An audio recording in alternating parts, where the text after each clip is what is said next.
Nah, jadi cerita sedikit nih. Pada tahun 2020 kan saya tahu kalau Mas Yuda sendiri kan seorang stand up comedian. Nah, kerjaannya juga berkomedi gitu kan. Teman-teman juga di sini mungkin ada yang tahu nih stand up comedian itu apa sih gitu. Jadi seseorang yang berkomedi di atas panggung sendirian gitu. Nah, tiba-tiba ada beberapa postingan yang muncul nih. Set pas muncul, kok Mas Yuda ini masuk ke pasar modal. Ada apa nih? Dan langka sekali gitu seorang stand up comedian itu masuk ke pasar modal atau berinvestasi gitu kan. Mungkin Mas Yuda sendiri bisa menceritakan nih titik balik, bukan titik balik sih sebenarnya, kayak interestnya Perkenalan. ke situ tuh kenapa? Jadi ini Mas, jadi saya tuh angkatan corona Mas. Jadi waktu itu pas 2020 kan rame banget konten tentang investasi ya di Instagram, di TikTok. Nah saya tuh anak yang FOMO Mas. Apa yang rame di sosmed itu saya tuh pasti ikutan. Akhirnya Ya, waktu rame tentang investasi saya ikutan lah. Cuma karena waktu itu nggak punya pemahaman apa-apa, nggak ngerti saham itu bergeraknya karena apa, yang bagus berinvestasi itu cara-caranya gimana, yang perlu dipersiapkan itu apa, saya tuh nggak tahu itu semua. Akhirnya karena murni karena FOMO doang, orang di sosmed bilang beli ini bakal naik. Nah saya tuh ikut-ikutan kayak gitu.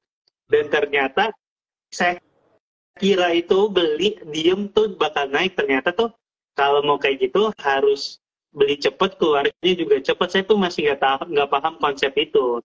Akhirnya beli didiemin malah jadi nyangkut, malah jadi turun. Pas udah turun-turun itu kayak mikir ini kalau gua rugi terus gue diemin doang, gue cuma jadi rugi doang. Akhirnya ya. saya kontenin aja lah. Pas di kontennya ternyata rame banget karena ternyata saat itu banyak orang yang senasib sama saya yang nggak ngerti apa-apa beli langsung investasi di saham dan rugi. Jadi kayak punya banyak teman baru lah, kayak gue juga ngerasain yang hal sama, gue juga ngerasain hal yang sama. Ya udah akhirnya gara-gara konten itu lumayan rame, dilanjutin lah, dan akhirnya kenal sama beberapa orang di dunia investasi dan dunia keuangan. Sama mereka dibantu diajarin buat gini loh caranya yang benar, gini loh yang perlu diperhatikan kayak gitu. Awal mulanya sih gara-gara FOMO aja Mas. Oh, jadi awal mulanya FOMO. Mungkin teman-teman di sini juga ada yang merasakan, saya rasa juga ada nih yang merasakan kayak pertamanya ikut-ikutan apa sih segala macam. Tapi yang saya pelajari nih, ini pelajaran pertama nih yang saya pelajari dari Mas Yuda, bahwa oh kadang kita mengikuti sesuatu tren, tapi bedanya adalah Mas Yuda ini mau belajar gitu kan. Kenalan sama beberapa teman yang lebih berpengalaman, terus Mas Yuda juga belajar, nggak pandang bulu siapa, untuk belajar investasi. Nah, nextnya adalah ketika masuk pasar modal pasti ada perubahan nggak sih, kayak misalnya lebih banyak uangnya atau dananya disisihkan investasi atau apa kayak gitu, kira-kira gimana Mas? Ada Mas, perubahannya Mas. Dulu uang saya hilang tuh kalau naruh di kantong terus kecuci. Sekarang hilangnya kalau saya beli saham ngasal. Enggak ya. Tapi perubahan yang paling mendasar dari berkenalan sama dunia investasi adalah banyak orang tuh yang ngira waktu saya udah mulai sering ngomongin keuangan, sering ngomongin investasi, saya tuh dianggapnya udah kaya banget, padahal belum kayak gitu. Cuma yang membedakan Yuda yang dulu sama Yuda yang sekarang adalah sekarang Yuda tuh lebih bisa memanage uang yang masuk dan uang yang keluar. Kalau dulu mikirnya dapat uang sekarang ya jajanin sekarang. Nggak usah mikirin 2 sampai 3 bulan ke depan. Rezeki kan bakalan ada yang ngatur gitu. Ya. Ternyata rezeki yang udah ada yang ngatur. Tapi kalau kita nggak bisa ngatur rezeki kita, ya hancur-hancur juga, berantakan-berantakan juga gitu. Yang paling membedakan adalah itu sih. Uangnya mungkin belum banyak berbeda jauh sama yang sebelum-sebelumnya. Cuma karena bisa memanage dengan baik, jadi terlihatnya lebih banyak aja. Wah, jadi ini juga apa bisa belajar nih teman-teman semua. Saya juga belajar bahwa memang Mas Yul ini memiliki sebuah perubahan yang mana memanage duit bukan ke mungkin belanja sesuatu tapi lebih ke arah untuk investasi. Kalau misalnya saya tangkap mungkin konsepnya seperti frugal living ya Mas ya. Nah, frugal living kan lagi rame banget ya belakangan. Frugal living itu mungkin kan kalau bahasa sederhananya diet ketat keuangan ya Mas. Iya. Kalau dibilang diet ketat, iya dan enggak sih. Ada masanya saya kayak gitu waktu pertama kali memanage biar saya tahu berapa uang yang sebenarnya saya butuhin sih dalam sebulan. Emang tuh ada masanya tuh saya frugal living lah bisa dianggap karena benar-benar cuma pengen tahu berapa kos hidupnya aja di luar kos yang lain-lain. Cuma ya sekarang sih emang udah nggak seketat sebelumnya tapi bilangnya sih berhemat dengan lebih baik sih gitu. Kalau boleh tahu arti frugal living ala Yuda Keling ini seperti apa? Yang saya tangkap dari banyak baca ya, nggak banyak-banyak banget sih. Cuma sekilas saja. Jadi frugal living tuh hidup dengan biaya seminimal mungkin. Jadi hidup cuma menghitung biaya hidup tanpa biaya lifestyle yang berlebihan. Dan nggak membeli sesuatu yang tidak membeli sesuatu yang bukan core-nya gitu Mas. Kalau cuma sebagai tempelan-tempelan tuh nanti dulu deh. Yang penting tuh intinya doang gitu. Jadi lapisan-lapisan luar dalam hidup, misal kayak sepatu udah punya 2. Kan kalau kalau lagi ada rezeki kenapa nggak beli 3? Kayaknya kalau frugal living tuh ya kalau ternyata emang gue butuhnya 2 aja ya 2 dulu aja, jangan ditambah-tambahin gitu. Karena kan kalau punya 3 tuh kan sebenarnya nggak menambah nilai apa-apa kan, cuma estetika aja gitu. Jadi hidup dengan kos seminimal mungkin dengan gaya hidup yang kita punya gitu. Oh jadi memang kalau menurut frugal living menurut Mas Yuda itu adalah ketika kita memiliki misalnya duit sekian 1 juta atau 2 juta kitanya punya segitu, ya udah sebagaimana caranya kita hidup dengan dana segitu ya. Jadi kayak misalnya ada sesuatu yang kita inginkan, nggak kayak wah lucu nih terus beli yang berlebihan kayak gitu. Iya gitu. Ini Mas, kira-kira perlu nggak sih untuk teman-teman kita nih yang masih muda untuk apa ya mengaplikasikan metode frugal living di kehidupan sehari-hari? Perlu, cuma jangan lama-lama. Kenapa jangan lama-lama? Karena frugal living itu kan dalam konsep kasarnya itu kan mengurangi kesenangan hanya untuk hidup dengan biaya paling dasar ya.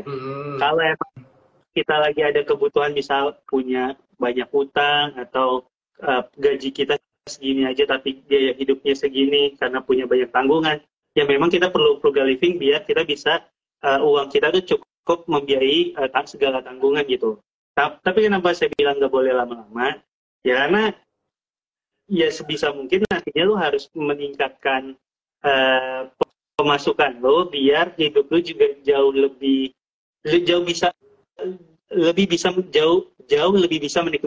menikmati hidup dibanding sebelumnya gitu. Oh jadi memang sementara kita fokus dulu apa yang kita miliki sambil kita mencari cara menaikkan income ya. Iya Mas, karena ya ini yang konsep frugality yang saya pahami ya. Itu kan benar-benar mengurangi semua aspek kesenangan ya. Kayak kalau bisa misal jangan makan di luar deh, makanya masak terus saja. Ya kayak gitu baik gitu. Cuma kan namanya kita hidup kan kita perlu bersosialisasi, perlu makan di luar untuk misal menjalin relasi dan lain sebagainya gitu. Jadi kalau emang mungkin ya dalam waktu 3 bulanan aja nggak apa-apa. Tapi setelah itunya kita harus punya pemasukan tambahan biar kita juga jauh lebih bisa menikmati hidup dibanding sebelumnya gitu Mas. Mantap banget tipsnya dari Mas Yuda. Menurut Mas gimana tuh Mas kalau kayak gitu? Benar nggak konsep frugal living atau emang harus seumur hidup atau emang kalau saya kan kayak di waktu-waktu dibutuhkan aja gitu?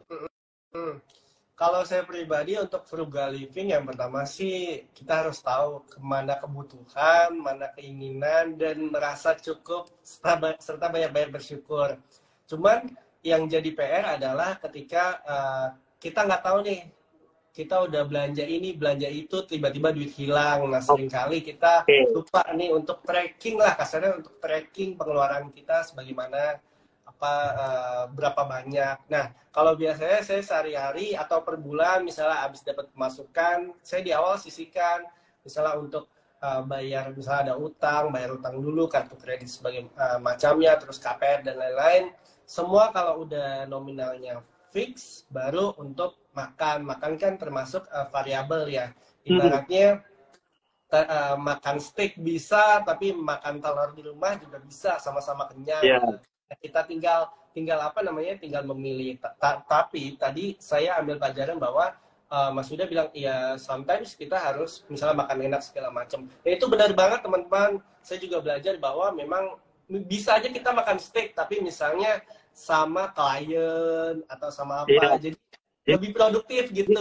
Jadi occasional Ya, aja, jangan dibuat ya 30 hari lu makan steak terus. ya, Lu lu lu punya ya, daging ini, punya apa namanya? Punya restoran steak, jangan setiap hari juga kali gitu ya. ya, Sama tadi saya ya. tuh menarik banget tuh Mas soal Mas Ilham bilang perlu tracking ya. Karena yang saya baru sadarin belakangan ini Mas, kadang tuh kita boros bukan karena kita pengen boros Mas, tapi gara-gara kita lupa udah jajan berapa banyak. Itu Iya, dia. jadi kayak, ayo gue hari ini jajan, besoknya jajan, hari ini jajan, besoknya jajan. Terus kayak kemarin gue udah jajan berapa banyak ya? Dulu pas dihitung, tuh ternyata jajannya udah segini. Itu gara-gara kita udah lupa jajannya berapa, kita lupa di ATM-nya ada berapa gitu. Jadi kalau tadi omongannya soal tracking itu bagus banget. Karena yang bikin kita boros tuh karena kita udah lupa jajannya berapa. Jadi kalau bisa men-tracking itu kalau nggak per bulan, misal per minggu, jauh lebih bagus lagi gitu. Iya sih, setuju sih Mas. Nah ini masuk nih ke keresahan dan pertanyaan saya juga, penasaran dong Hmm. tentang Mas Yuda Keling. Ini kan ala Yuda Keling. Nah, ketika masuk ke pasar modal, masuk ke investasi, nah Mas Yuda sendiri bagaimana cara mengelola anggaran secara efektif dengan pendekatan frugal living itu sendiri? Uh, Cara saya mengelola pemasukannya, sejujurnya kalau soal berinvestasinya tuh waktu itu sempat salah. Dulu belum tahu ada harus nyiapin dana darurat dan lain-lain, langsung berinvestasi aja. Sekarang pas sudah lebih paham, oh ternyata emang perlu dana darurat dulu sekarang. Jadi buat teman-teman yang mungkin di sini belum berinvestasi, bisa caranya ya kalau emang udah punya uang lebihnya gitu, 50% buat dana darurat, 50% lagi buat investasi gitu. Kalau emang nggak mau nunggu dana darurat sampai terkumpul dulu. Nah, kalau setelah saya udah paham itu, yang sekarang saya lakuin adalah, Mas, jadi saya tuh pernah di tahun 2021, saya tuh pencatat pengeluaran saya setiap harinya, Mas. Benar-benar Ah, setiap harinya. Hari ini makan apa, hari ini makan apa, di mana, biaya yang berapa, sampai biaya parkir aja saya tulis tuh, Mas. Itu saya lakuin itu waktu itu selama 3 bulan, biar saya tahu berapa uang yang saya rutin keluarin setiap bulannya gitu. Jadi misal di akhir bulan saya tahu, oh ternyata gue 1 bulan tuh keluarnya tuh di angka 4 juta ya. Di bulan kedua lakuin lagi, ternyata di angka 3,8. Bulan ketiga lakuin lagi jadi 4,5 misal. Nah setelah waktu itu ngelakuin 3 bulan, di bulan keempatnya udah mulai nggak ngelakuin pencatatan lagi Mas, tapi emang dari awal udah dibuat budgeting. Oke, gue 1 bulan ini, 3 bulan kemarin pengeluarannya segini-segini. Ya udah, gue ambil aja biaya rata-ratanya berapa. Ternyata biaya rata-ratanya 3,7. Ya udah, berarti 1 bulan jajannya maksimal 3,7. Apapun kondisinya, cuma boleh 3,7. Karena ini biaya yang ternyata emang segini aja cukup kok, nggak perlu dinaik-naikin lagi gitu.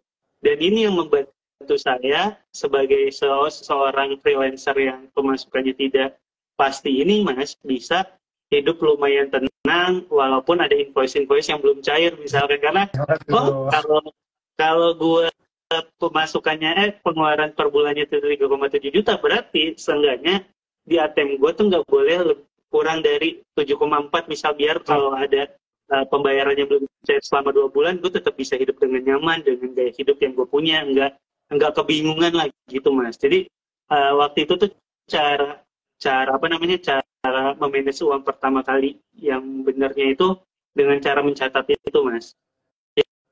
Wah, Itu saya mungkin benar-benar per hari Mas. itu benar banget sih. Dan kebetulan cara itu juga saya praktekkan. Jadi saya Itu memang masih sampai sekarang Mas. sampai sekarang sih kebetulan itu juga dibuat grup di WhatsApp. Jadi manfaatin lah sosial media teman-teman, dibuat grup khusus untuk finansial. Jadi misalnya ngisi imani dan sebagainya macamnya dicatat nanti di akhir baru dibukukan di Excel. Kita tahu nih pengeluarannya berapa. Mungkin Iya. sedikit agak capek atau kayak masa ngefek nggak sih gitu. Tapi pasti kebiasaan-kebiasaan itulah yang bikin kita lebih aware. Oh, pemasukan pengeluaran kita berapa. Oh, nanti kita budgetin kayak Mas Yuda bilang gitu sih. Ini tipsnya keren banget sih. Nah, Mas iya, kalau ditanya ngefek atau enggak ya, buat saya tuh saat kita udah tahu berapa uang yang kita keluarin, secara otomatis kita tuh akan mengadjust semuanya gitu. Oh ternyata gue keluarnya segini. Kalau pendapatan gue segini, berarti kan ini lumayan gak imbang nih. Masa misal pengeluarannya 90% dari pemasukan, jadi kurang sehat deh. Ya udah bisa diturunin gitu. Nah, penurunan itu kan bisa kita apa namanya bisa kita atur karena kita tahu nih berapa yang udah keluar. Kalau kita modelan ya gue sih namanya hidup ya udah jalanin aja, hari ini mau jajan ya udah jajan, besoknya tinggal nggak jajan gitu. Tapi balik lagi kita tuh boros gara-gara kita nggak tahu jajannya berapa kan. Bisa jadi lo akan boros sebab jajan lagi. Dan caranya Mas Ilham tuh menarik tuh, pakai bikin grup yang isinya mungkin diri sendiri kan, cuma untuk nyatet bisa habis bisa jajan sendiri ini atau di bisa chat. sama pasangan gitu. Iya, Lapor kalau saya aja waktu itu, bisa harga pengeluaran gitu. ya kalau saya waktu itu sistemnya, karena saya tuh suka nulis ya Mas. Jadi waktu itu saya nulis tangan. Jadi di akhir hari itu saya tulis tuh. Kan kita tuh bukan ikan yang ingatannya pendek ya. Kayaknya kalau di hari ini disuruh ingat jajan apa aja saya bisa ingat. Asal jangan sampai ganti hari. Kalau udah tidur pasti udah bisa jadi lupa tuh. Kalau selama belum tidur, jadi saya biasanya tuh sebelum tidur tuh ambil buku pencatatan, inget-inget, oh hari ini jajan di angkringan 24.000, oh tulis 24. Parkirnya 22.000, oh 26. Kayak gitu, jadi dilakuinya di akhir hari. Jadi kalau ada orang yang bilang ribet banget nyatet-nyatet kayak gitu, ya ini kan sebenarnya sebelum tidur aja. Jadi dibanding scrolling TikTok ya udah kita nyatet-nyatet aja. Atau bisa pakai cara yang lebih mudah juga tuh, bikin grup yang isinya diri sendiri, cuma habis jajan kirim di grup, habis jajan kirim di grup gitu. Ya, mantap banget sharingnya Mas Yuda. Nah, sekarang kita masuk ke pertanyaan nih, ada yang bertanya nih, teman kita dari pertanyaan yang kemarin sudah dipost oleh tim Saya Kaya. Ada yang bertanya, Mas, dari ngelawak beneran bisa merdeka nggak sih secara finansial, dan mungkin ada tips atau caranya? Bisa Mas. Contohnya lihat aja, ada Panji, ada Raditya Dika, ada Mongol. Itu mereka kan bisa ya. Tipsnya gimana jadi lucu Mas. Karena mereka bertiga tuh lucu banget. Jadi karena mereka lucu, akhirnya orang menilai pekerjaannya itu besar gitu. Jadi skillnya dihargai dengan harga yang cukup tinggi. Karena kayak gitu akhirnya mereka bisa menyimpan uang jauh lebih banyak dibanding sebelum-sebelumnya. Itu yang juga saya lakuin. Jadi kalau ditanya tipsnya apa kalau bisa biar bisa merdeka finansial secara dalam pekerjaan sebagai seorang komedian, ya menjadi lucu gitu. Karena dengan kita jago banget ngelakuin sesuatu, orang itu menilai pekerjaan kita menjadi jauh lebih, nilainya lebih tinggi dibandingkan seseorang yang nggak jago gitu. Kan klien juga nggak mau bayar stand up comedian yang nggak lucu kan gitu. Oh, jadi jawabannya bisa ya Mas. Ya, memang Bisa, kita harus harus value lucu. diri kita dulu ya. Jadi Iya, apa yang kita tawarkan terhadap klien, nanti klien juga puas, tanda kutip maksudnya tentang kinerja kita, terus kita menghasilkan. Nah tadi di awal Mas Yuda sempat mention mengenai finansial investasi ya. Nah, saya penasaran nih Mas, kira-kira kendaraan investasi apa nih yang cukup efektif untuk anak muda biar bisa merdeka finansial. Nah, tapi sebelum itu, untuk teman-teman nih yang misalnya ada pertanyaan, bisa langsung tanya aja di kolom komentar, jangan malu-malu. Jadi gimana, Mas? Instrumen investasi apa yang cocok ya, Mas? Buat saya itu instrumen investasi yang cocok apa tergantung sama tujuan finansialnya. Misal tujuannya jangka pendek, ya jangan taruh di instrumen-instrumen investasi yang secara resiko terlalu besar. Misal kayak di saham atau di reksadana saham, itu kan lumayan berisiko juga. Kalau emang tujuannya jangka pendek, misal 2 tahun lagi uangnya mau dipakai, ya kita taruh aja misal di reksadana pendapatan tetap atau reksadana pasar uang gitu, Mas. Jadi instrumen investasinya tuh bergantung sama tujuannya. Misal kalau saya akhirnya kayak gimana yang saya lakuin, saya tuh karena udah tahu uang saya tuh berapa dan tujuannya apa, jadi instrumen-instrumen yang saya pakai jadinya beragam juga. Untuk kebutuhan jangka panjang saya punya 2, Mas, satu di saham individual, satu lagi di reksadana saham. Untuk tujuan yang jangka menengah saya masukin di surat utang negara, kayak gitu sih, Mas. Jadi pilihannya tuh, nah mungkin buat banyak orang yang lagi dengerin dan belum mulai berinvestasi jadinya kan bingung. Terus kalau pilihannya ada banyak, gue yang masih nggak ngerti apa-apa, masuknya kemana? Kalau saya bisa saranin, kalau nih buat teman-teman yang nonton, kalau gue bisa saranin untuk pertama kali investasi, lebih baik di reksadana dulu. Kenapa? Karena secara risiko jadinya jauh lebih kecil. Karena kan kalau beli satu saham itu turun, kita langsung turun. Tapi kan kalau beli reksadana itu kan kumpulan dari beberapa saham. Kalau kita ngomonginnya reksadana saham ya. Jadi secara risikonya jauh lebih terbatas. Gitu sih, Mas. Nah, mantap banget Mas Yuda. Dan buat teman-teman nih yang pengen berinvestasi, teman-teman bisa berinvestasi di Saya Kaya dengan kode referralnya Yuda. Kalau udah saya pin ya. Nah, mungkin sharing dikit ya teman-teman. Jadi reksadana itu kurang lebih suatu wadah yang di dalamnya itu ada dana investor. Nah, dari dana investor itu dikelola oleh pihak yang bernama manajer investasi yang sudah profesional. Nanti dana investasi tersebut ditaruh di beberapa instrumen investasi seperti ada obligasi, ada juga saham dan juga pasar uang. Nah, di Saya Kaya sendiri ada beberapa jenis kategori reksadana. Yang pertama, reksadana pasar uang. Yang kedua, reksadana pendapatan tetap. Yang ketiga, reksadana campuran. Ada reksadana saham dan juga reksadana indeks. Nah, kalau misalnya teman-teman penasaran, pengen berinvestasi, bagaimana ya caranya? Teman-teman bisa download aplikasi Saya Kaya sekarang dan KYC atau registrasi gitu. Terus nih Mas Yuda, ada yang nanya nih, Mas, kalau kata Mas saya lebih aman beli emas. Bisa juga kalau emang mau investasinya ke emas, tapi ingat kalau emang mau investasinya ke emas, bukan belinya itu bukan perhiasan. Kalau belinya perhiasan, kemungkinan besar harganya turun karena udah berbentuk perhiasan. Tapi kalau emang investasi emas, ya belinya yang lempengan. Tapi kalau menurut saya sih, Mas, ini kan ada yang Rebi Matarudin ya buat investasi. Kalau saya sih emas, sejauh ini saya nggak berinvestasi di emas. Alasannya kenapa? Karena habis beli aja itu kalau kita langsung jual saat itu juga langsung turun.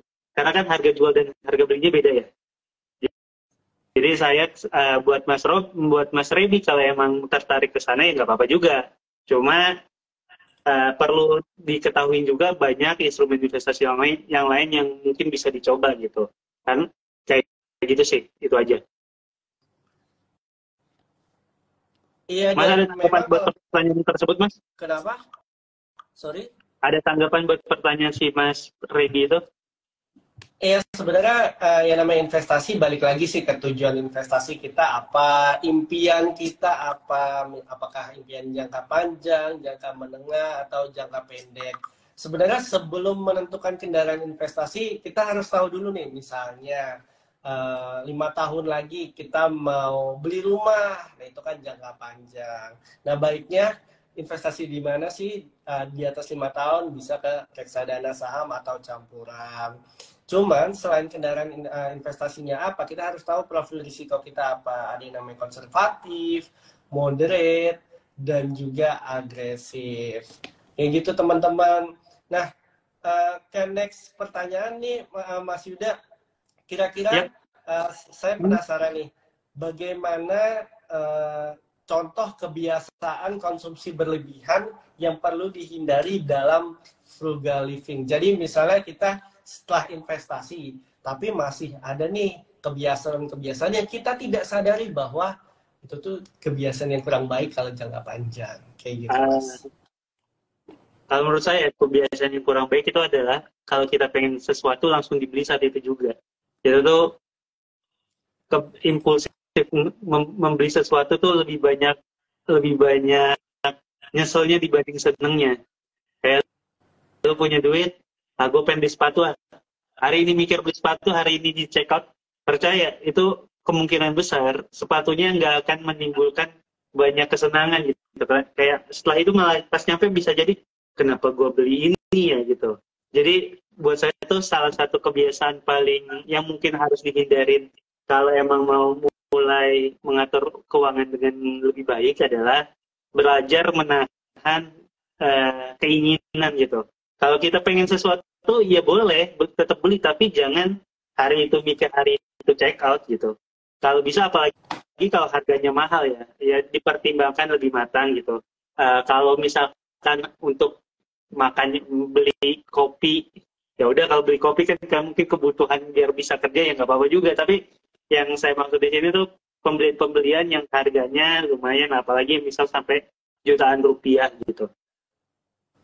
Wah, keren banget tipsnya. Jadi memang sesuatu, misalnya kebiasaan menurut Mas Yuda adalah kebiasaan yang kurang baik ketika misalnya kita ingin sesuatu langsung beli ya Ya, teman-teman ya. Oh itu gitu. Jadi membahayakan. kenapa? Sorry. Pengen sesuatu langsung beli itu sedikit banyak akan membahayakan di jangka panjangnya gitu. Karena kalau nantinya kita udah lebih punya banyak uang, jadinya akan jauh lebih banyak belanjanya gitu. Karena belanja itu kan sebenarnya habit ya Mas, kebiasaan aja. Kalau sekarang waktu uangnya terbatas, belanjanya udah banyak, waktu uangnya banyak, itu akan jadi jauh lebih banyak. Nggak akan kayak, duit gue udah banyak, kayaknya gue belanjanya tetap segini deh, waktu pemasukan kayak gini. Enggak, karena waktu uang lu segini, habitnya udah kayak gitu. Oh iya, bener banget sih teman-teman. Nah teman-teman, ini sebenarnya ada hadiah yang menarik nih untuk teman-teman yang bertanya. Makanya nih, ini kesempatan teman-teman nih untuk 3 penanya terbaik.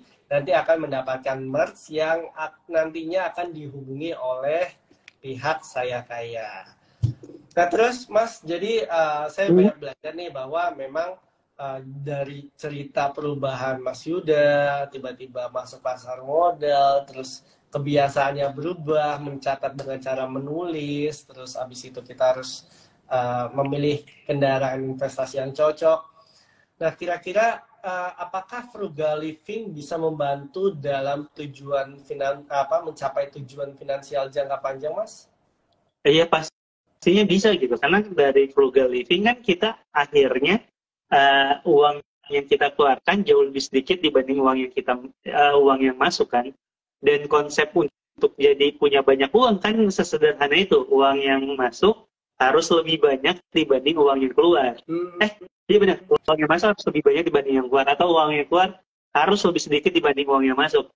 Semakin besar uang masuk dan semakin sedikit uang keluarnya, kalau ini kita bisa memanage ini dalam jangka panjang, ya mau nggak mau, bukan nggak mau, bisa dipastikan ke depannya kita bisa mungkin aja merdeka finansial gitu. Karena kebiasaan baik untuk menyimpan uang dan mengurangi pengeluarannya udah dimulai dari sekarang gitu.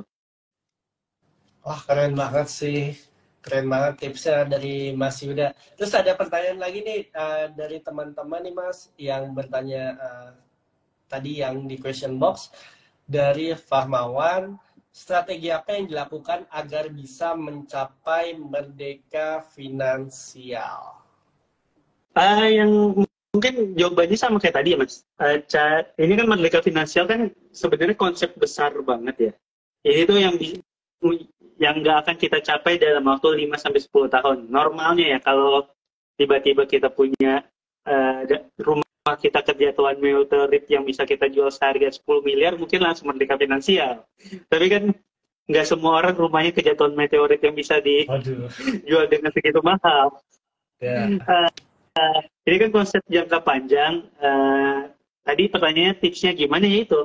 Mulai dari sekarang kita harus membiasakan diri uang yang keluar harus lebih sedikit dibanding uang yang masuk. Dan saat kita pemasukannya bertambah, uang yang keluarnya sebisa mungkin pertambahannya tidak jauh lebih besar dibanding pertambahan uang masuknya. Jadi gaya hidupnya kalau naik boleh, tapi jangan naik-naik banget gitu. Naiknya juga harus bertahap. Karena yang paling susah dalam hidup adalah kalau gaya hidupnya udah segini diturunin jadi segini udah berat tuh Mas. Kayak udah biasa udah biasa makan tarset lagi cari. Mungkin simpelnya gini, kalau udah biasa makan di McD misalnya ya, kita anggap McD, makan sabana kan jadinya udah gak terlalu nikmat lagi. Waduh. Ya, gitu kali ya. Biasa high, tiba-tiba. Ya, biasa tinggi. Jadi memang tipsnya balik lagi sih teman-teman, memang pengeluaran harus lebih kecil daripada pemasukan. Kalau pahit-pahitnya pengeluaran kita agak sulit kita ngaturnya, maka kita gaspol lagi untuk income-nya. Iya. Kurang lebih gitu. Kalau misalnya nih pemasukan udah lebih banyak, jangan lupa di awal sisihkan, dan salah satunya kita bisa belajar dari Mas Yuda tadi juga, selain untuk kebutuhan masing-masing kebutuhannya, terus Mas Yuda juga berinvestasi, salah satunya berinvestasi di saham dan juga di reksadana. Nah teman-teman bisa banget nih daftar sekarang untuk berinvestasi reksadana dengan kode referralnya yang di PIN, yaitu Yudakel. Nah, terus gini Mas Yuda. Terus, Mas, tadi kan ngomongin soal pengeluaran harus lebih kecil dibanding pemasukan gitu ya. Semakin kecil pengeluaran dan semakin besar pemasukan kita, kan uang yang bisa kita investasikan biasanya kan jauh lebih banyak juga kan gitu. Jadi kalau tadi si Fahmawan nih Mas tadi namanya, si itu yang tadi nanya lewat question box bilang gimana tipsnya, ya udah, lu uang yang bisa diinvestasikan makin lama makin bertambah gitu. Betul banget. Terus ada pertanyaan nih dari Kak Priska. Setelah beberapa tahun terjun ke dunia pasar modal, menurut Kak Yuda berapa banyak sih orang-orang awam yang saat ini sudah mulai melek finansial dibanding sebelum pandemi? Terus kalau lebih tinggi, kira-kira kenapa tuh selain karena FOMO? Bisa dijawab. Kalau berapa banyak yang udah melek tuh sebenarnya kan secara persentase ada dari bursa ya. Kalau nggak salah dari 300 juta penduduk kita, 300 atau 200 ya, hampir 300 juta penduduk kita yang melek keuangan kan baru 11 juta Mas. Jadi kalau dibilang lebih banyak, iya lebih banyak, cuma masih jauh lebih banyak yang nggak paham gitu. Pertumbuhan dari sebelum pandemi itu seingat saya tuh cuma 5-6 juta. Sekarang udah 2 kali lipatnya, udah jauh lebih bagus. Terus tadi pertanyaan lanjutannya apa Mas? Kenapa tuh gitu? Selain karena FOMO, kira-kira kenapa? Buat saya pertama karena sekarang kalau lihat di sosial media dari tahun 2020 sampai tahun 2023 ini konten edukasi tentang keuangan itu jauh lebih banyak dibanding sebelumnya. Dan karena konten itu jauh lebih banyak dan konten-konten itu dikonsumsi oleh anak muda, akhirnya banyak yang orang tersadar gitu. Itu yang pertama, alasan pertama. Yang alasan keduanya, karena kayaknya udah banyak orang yang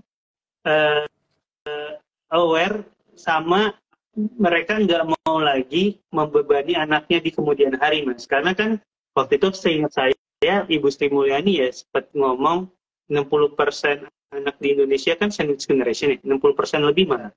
Kayaknya banyak anak muda yang udah tersadar, gue nggak pengen deh nanti anak gue punya tanggung jawab finansial buat diri gue di masa tua.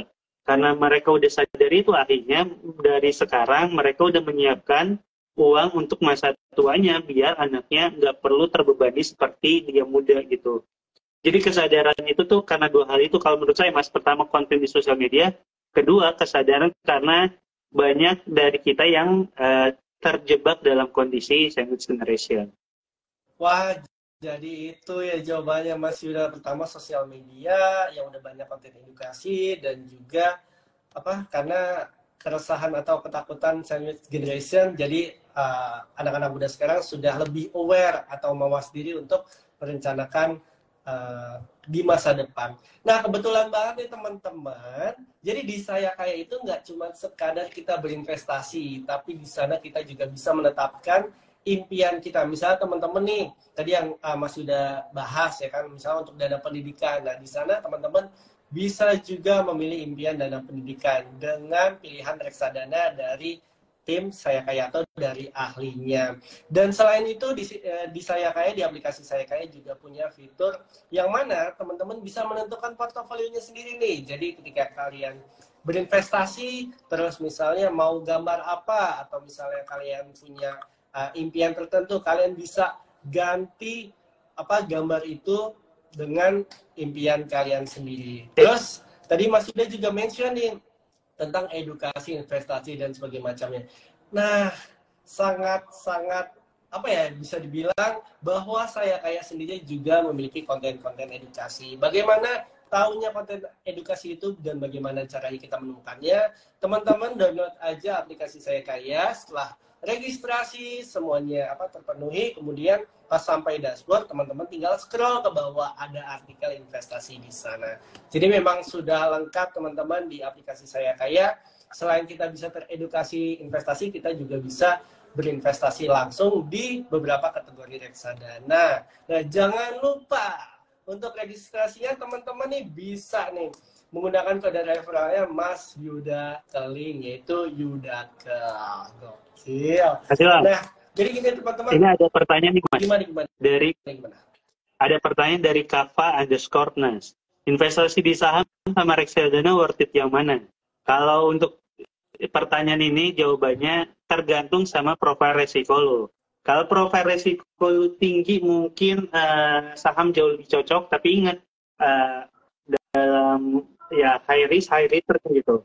Jadi kalau emang profil resiko lu mengedepankan resiko dibandingkan keuntungan, misal kayak gue yang penting uang gue bertumbuhnya gak setinggi yang lain gak apa-apa, tapi gak pengen kerugiannya sampai besar banget gitu ya. Mungkin kalau emang yang dikedepankan resikonya jauh lebih cocok di reksadana gitu, karena dari reksadana kan kita terdiversifikasi gitu kali ya, Mas.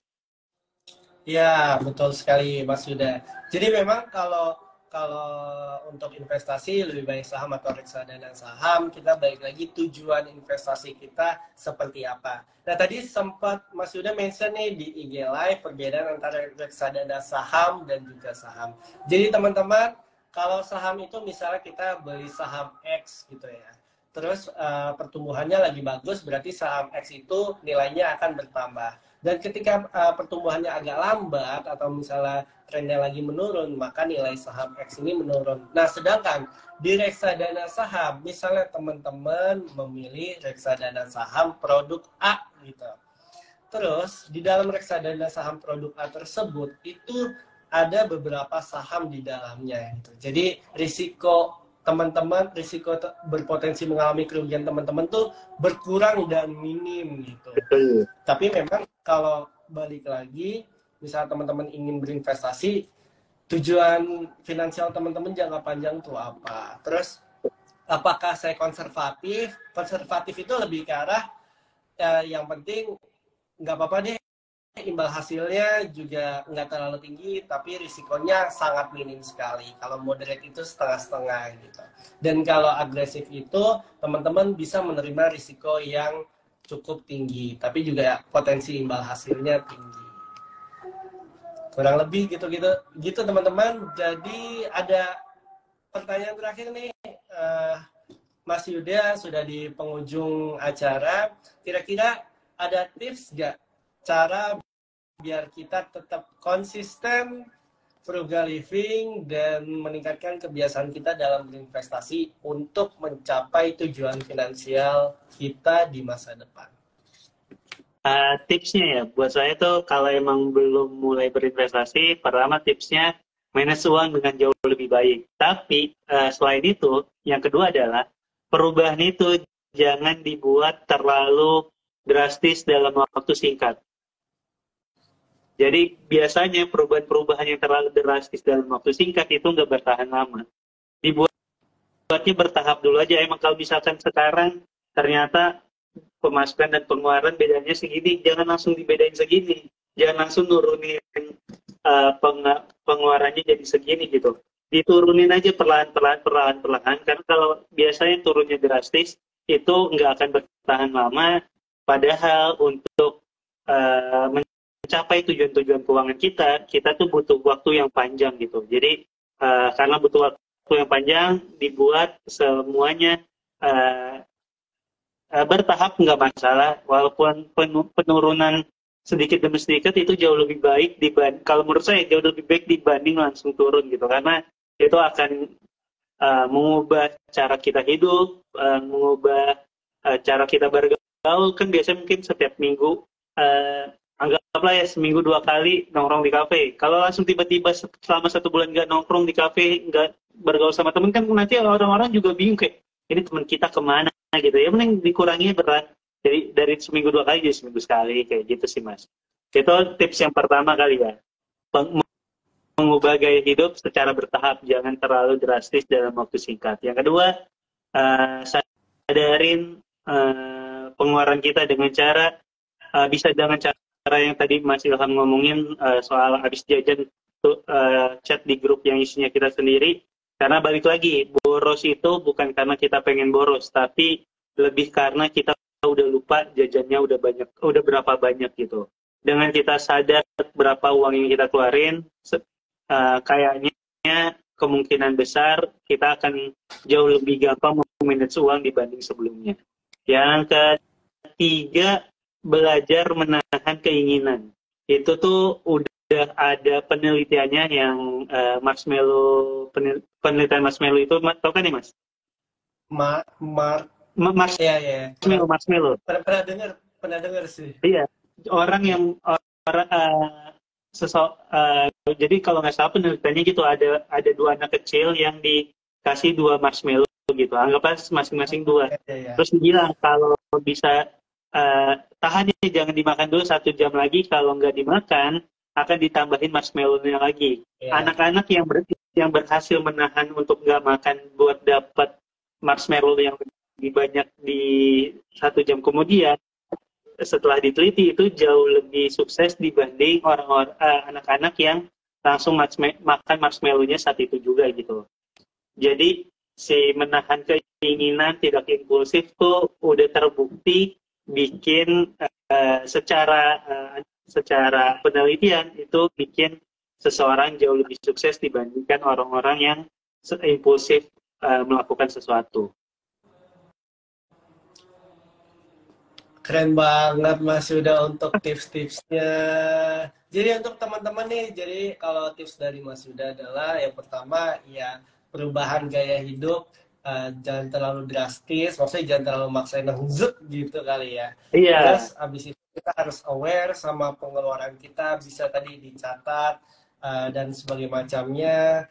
Terus yang ketiga cerita Marshmallow tadi juga kebetulan setelah saya ingat-ingat kayaknya pernah sih, ya pernah ada cerita kayak gitu. Nah ini tuh sangat sejalan sekali teman-teman tadi yang berubah gaya hidup, misalnya jangan drastis. Nah di aplikasi saya kayak ini, misalnya teman-teman ingin berinvestasi, kayak misalnya, oh ada ketertarikan nih untuk berinvestasi, tapi harus ngumpulin sejuta dulu, 50 juta atau 100 juta. Nah teman-teman gak usah khawatir, teman-teman tadi Mas Yuda kan bilang pelan-pelan dulu. Nah di saya kayak ini teman-teman bisa berinvestasi mulai dari 10.000 Nah, saja. itu dia Jadi guys. jadi misalnya nih teman-teman, oh gue ada nih duit 10.000, nah terus teman-teman pengen kemana ya diinvestasikan. Kurang lebih gitu aja sih teman-teman untuk malam ini. Terima kasih banyak Mas Yuda Keling, semoga lancar semua apa Iya Pak. yang direncanakan. Terima kasih Masih buat saya ada teman. satu tambahan nih Mas. Oke oke, Baru ingat. boleh boleh boleh Tadi boleh. Mas Ilham ngomong investasi bisa mulai dari 10.000 ya. Ini Betul. pasti banyak yang mikir. Kalau gue investasi 10.000, kapan gue bisa tercapai tujuan finansialnya? Eh, Percaya kalau kita nggak membiaskan diri dari sekarang, saat nanti kita udah punya banyak uang, kita juga nggak akan terbiasa berinvestasi gitu. Jadi investasi itu, yang penting itu buat saya bukan berapa banyak jumlah uangnya, tapi mulai membiasakan dirinya dulu aja. Kalau sekarang bisanya 10.000, ya udah 10.000 terus aja gitu. Nantinya kemampuan kita bertambah, karena kebiasaannya udah punya kebiasaan baik berinvestasinya, ya kita akan investasinya jauh bertambah juga gitu. Setuju sih sama Mas Yuda. Jadi memang kita apa ya gali kebiasaan kita semakin terbiasa untuk frugal living. Jadi untuk mencapai tujuan finansialnya akan semakin lebih cepat dan efektif. Oke Mas Yuda, terima kasih banyak untuk kolaborasinya malam ini. Semoga dilancarkan dan terima kasih ini untuk teman-teman yang sudah menonton dan bertanya di IG Live nanti akan dihubungi oleh pihak tim Saya Kaya. Oke, teman-teman semuanya selamat beristirahat dan selamat malam. Selamat malam Mas Yuda. Terima Bye-bye. kasih Mas Ilham. Terima kasih buat teman-teman yang udah menyaksikan live ini. Terima kasih banyak. Semoga membantu. Kalau ada salah kata ya saya minta maaf. Bye-bye.